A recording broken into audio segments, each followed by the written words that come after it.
As formas geométricas são muito importantes no nosso dia a dia.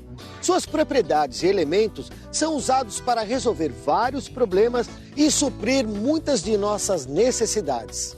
Elas nos ajudam a criar estruturas estáveis, a construir e também a determinar alturas e distâncias inacessíveis, impossíveis de medir diretamente com trenas ou outros instrumentos. Ao longo da história, situações como essa motivaram os estudiosos a desenvolverem medição à distância usando geometria. Um caso importante é o de Hiparco, astrônomo e matemático que viveu na Grécia entre 190 e 120 a.C. Hiparco desenvolveu um método para determinar a distância da Terra à Lua, a partir das propriedades dos triângulos. Foram também as formas triangulares que muito tempo antes colaboraram para o filósofo Tales de Mileto desenvolver a sua técnica de medição da distância do navio à praia. Tales de Mileto é considerado um dos 7 sábios da Grécia Antiga. Naquela época haviam lutas, guerras, conquistas, né? E você tinha que se proteger de um ataque inimigo vindo da terra ou do mar. E ele desenvolveu um método para determinar a distância de um navio até a praia sem ter que mandar um soldado com uma fita métrica nadar até o navio e correndo o risco de ser flechado ali, né? Então ele fazia essa medição por meios indiretos. O que é que ele fazia?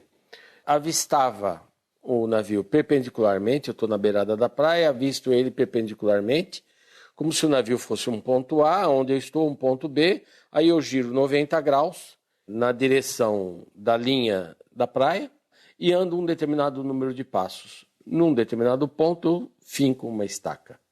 Sem mudar de direção, eu ando o mesmo número de passos que eu dei do ponto B até onde está a estaca agora, que eu vou chamar de ponto C. E chego num ponto D.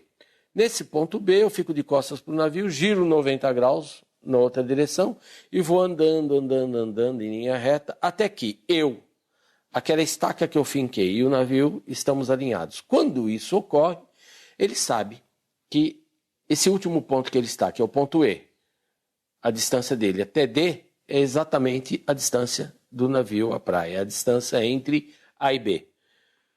Mas que propriedades são essas dos triângulos congruentes que Tales de Mileto conhecia tão bem?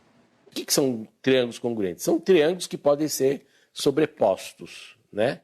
E que caso é esse? É o caso ângulo, lado, ângulo. Ou seja, pensa no triângulo ABC. Eu tenho um ângulo reto porque eu estou mirando o navio perpendicularmente. Então esse ângulo é de 90 graus.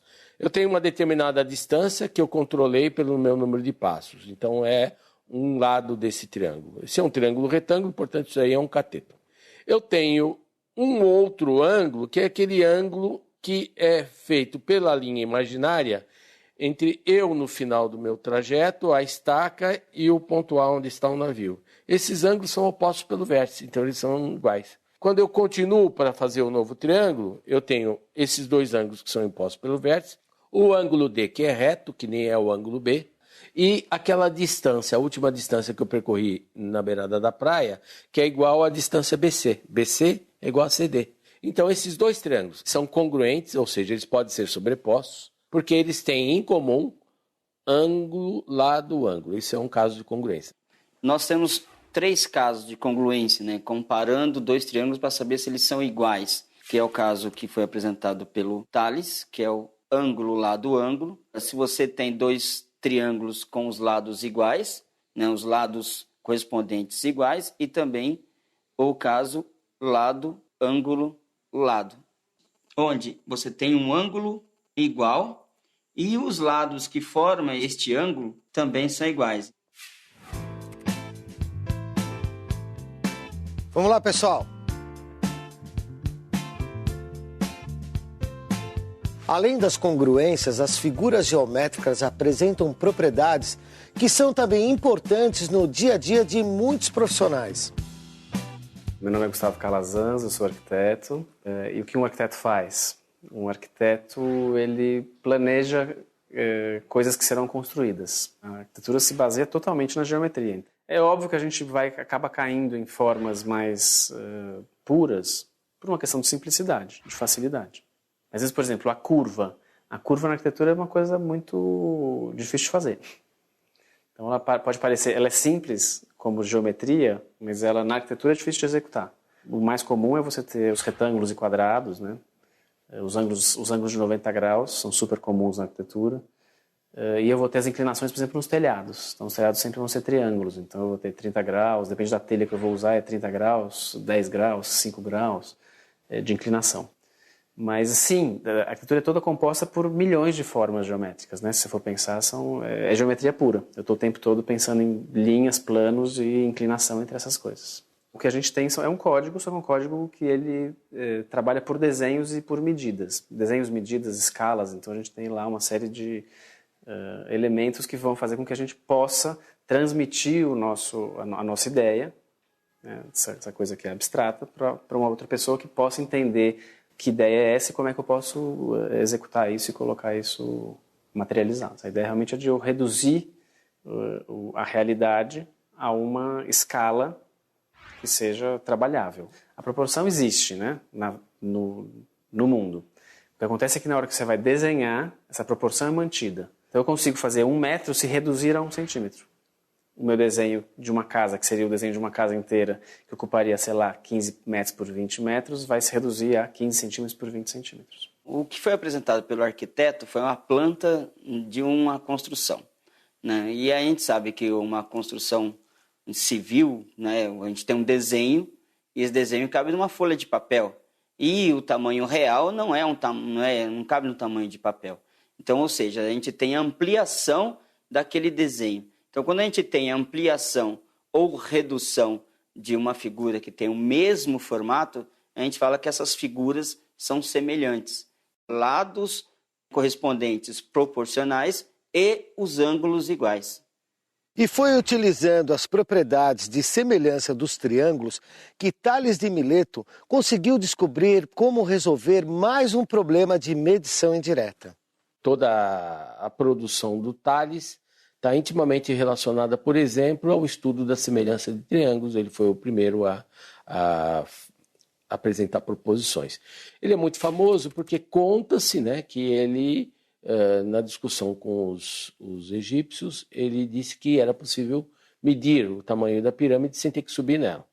Então, isso pode ser folclore, mas tem um pouco de verdade nessa história. Ele teria acontecido assim. Ele foi até lá, fincou uma estaca, sua bengala, qualquer coisa do tipo no chão, e ficou observando, fez uma marquinha e ficou observando o tamanho da sombra da bengala. No momento em que a sombra da bengala era do tamanho da bengala, ele foi lá e mediu a sombra da pirâmide, porque ele entendeu que, como os raios do Sol são paralelos, né, todos os objetos estavam fazendo uma sombra na mesma proporção. Se eu pensar a bengala e a sua sombra e o raio do Sol, isso vai dar um triângulo isósceles, né, porque o tamanho da bengala é igual ao tamanho da sombra, portanto os ângulos agudos medem 45 graus, e o mesmo ocorria com a altura da pirâmide e a sombra da pirâmide, só que um triângulo semelhante àquele da bengala, mas muito maior, mas com as mesmas relações angulares e relações de proporcionalidade entre os ângulos. Outro problema muito comum é como determinar com precisão um ângulo reto. Esse conhecimento é essencial na construção civil. Os ângulos que formam a quina das paredes, dos muros, os vãos das portas e janelas sempre tem que estar em um ângulo perfeitamente reto, 90 graus.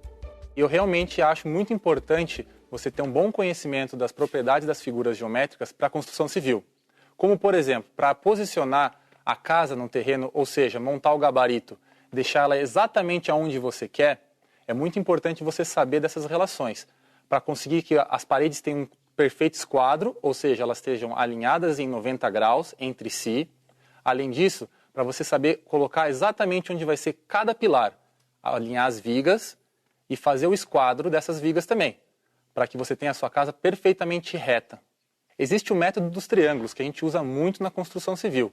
Eu uso isso, por exemplo, para fazer a locação da casa. Se eu tenho uma casa que é no esquadro, eu faço essa conferência para ver se realmente está no esquadro e não vai sair nada errado. Para construir esse esquadro, você pode utilizar uma linha. Se você quer um ambiente maior, você utiliza uma linha e trena. Então, por exemplo, numa casa, eu posso utilizar tanto na locação como na conferência de uma parede. Na locação, eu utilizo o seguinte: no gabarito, eu meço 3 metros aqui, 4 metros aqui, e a distância entre esses dois pontos tem que ser 5. Aí está garantido o esquadro. Se é numa parte interna, eu posso fazer a mesma coisa para conferir uma parede. 3, 4 e 5. Ou menor, 1,5, 2 e 2,5. Se isso bateu, está garantido que ali tem 90 graus. E esse não é um problema novo. Os antigos egípcios já precisavam de segurança para determinar os ângulos retos de suas construções e não contavam com instrumentos de precisão. E para isso eles usavam uma técnica conhecida como 13 nós. Para dividir as terras férteis que ficavam às margens do rio Nilo, os antigos egípcios desenvolveram uma técnica que utilizava as propriedades de um triângulo retângulo. Em uma corda, eles faziam 13 nós equidistantes e construíam um triângulo da seguinte forma: uma pessoa segurava o primeiro nó da corda, outra segurava o 4º nó e outra pessoa segurava o 8º nó. Depois, a pessoa que estava segurando o primeiro nó segurava também o último nó, fechando o triângulo. Isso garantia o ângulo de 90 graus. As propriedades do triângulo retângulo, tão úteis para determinar o ângulo reto, foram estudadas com profundidade por Pitágoras. Vamos falar de Pitágoras. Pitágoras é provavelmente o matemático mais popular que existe, né? E também é um dos 3 mais importantes matemáticos de toda a história, né? Ele viveu na Grécia Antiga, no século VI a.C., teria sido contemporâneo de Tales de Mileto, e viveu uma parte da vida dele em Samos, né? Então, ele é chamado Pitágoras de Samos. Samos é uma localidade da Grécia. E depois ele migrou para um outro lado, para uma região que era da Grécia Antiga, chamada Crotona, que corresponde ao pé da bota italiana, em que ele ali fundou uma sociedade filosófica, né? Que estudava matemática, entre outras coisas. O que é o teorema de Pitágoras? Uma relação absolutamente simples, tá? Que relaciona os 3 lados de um triângulo retângulo. Entendendo? Um triângulo retângulo é um triângulo que tem um ângulo reto, né? Então, essa expressão simples é a soma dos quadrados dos catetos, que são os lados menores, é igual ao quadrado da hipotenusa, né? Essa relação. Se eu desenhar um quadrado cujo lado é a medida de um cateto, desenhar um quadrado na medida do outro cateto, tá? Recortar esses 2 quadrados e montar como se fosse um quebra-cabeça um novo quadrado, esse quadrado vai se encaixar na hipotenusa, que é o lado maior e oposto ao ângulo reto. Mas será que o método dos triângulos utilizado pelos engenheiros e pedreiros de hoje em dia seguem o que diz o Teorema de Pitágoras? E a técnica dos 13 nós dos antigos egípcios? Foi a partir da técnica egípcia dos 13 nós que Pitágoras desenvolveu o seu teorema. E esse é o mesmo fundamento utilizado até hoje no método dos triângulos que o engenheiro utiliza nas suas obras. A prova dessa afirmação está no cálculo. Se a gente aplicar aos 2 casos o teorema de Pitágoras, vamos descobrir que nos 2 métodos as relações descritas pelo teorema estão presentes. Então, todos são triângulos retângulos e o ângulo oposto à hipotenusa de cada um deles é um ângulo reto. Descrever em um teorema as propriedades de um triângulo retângulo foi só mais uma das façanhas de Pitágoras. Ele acreditava tanto em matemática que dizia que todas as coisas no universo são números. Será que ele tinha razão? Pense bem nisso. Até o próximo termo. Tchau, pessoal.